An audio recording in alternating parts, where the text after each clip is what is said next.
Railway recruitment board RRB ফালৰ পৰা এতিয়া নতুনকৈ ওলাইছে ALPৰ কাৰণে 9,970টা পদ। আৰু এতিয়া ৰেলৱে ৰিক্ৰুটমেণ্ট ব'ৰ্ডৰ ফালৰ পৰা ওলোৱা এছিষ্টেণ্ট লোক' পাইলট ALP 9,970টা পদৰ অনলাইন এপ্লাই বৰ্তমান আৰম্ভ হৈ গৈছে 12 এপ্ৰিল 2025ৰ পৰা।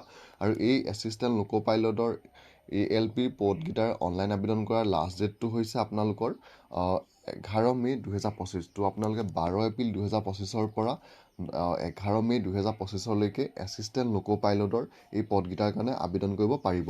তো আবেদন কৰিবলৈ হ'লে আপোনালোকে RRBৰ যোনটো অফিচিয়েল ৱেবছাইট আছে এই ৱেবছাইটটোলৈ আহি আপোনালোকে প্ৰথম ইয়াত যোনটো ক্ৰিয়েট এন একাউণ্টৰ অপশ্যন আছে ইয়াত আপোনালোকে ক্লিক কৰিব আৰু ইয়াত ক্লিক কৰি প্ৰথম আপোনালোকে ৰেজিষ্ট্ৰেশ্যনটো কৰি ল'ব। আৰু ৰেজিষ্ট্ৰেশ্যনটো কৰি লোৱাৰ পিছতহে আপোনালোকে লগ ইন কৰি ৰেলৱে ৰিক্ৰুটমেণ্ট ব'ৰ্ডৰ ফালৰ পৰা ওলোৱা এই 9,970টা পদৰ কাৰণে আবেদন কৰিব পাৰিব। আৰু ইয়াৰ এপ্লিকেশ্যন ফিজটো আপোনালোকে SC ST তাৰপিছত ফিমেলসকলে দিব লাগিব 250 টকা আৰু যোনসকল OBC বা জেনেৰেল হয় তেওঁলোকে দিব লাগিব 500 টকা। আৰু বৰ্তমান ইয়াৰ অনলাইন আবেদন আপোনালোকে এইটো ৱেবছাইটত আহি কৰিব পাৰিব।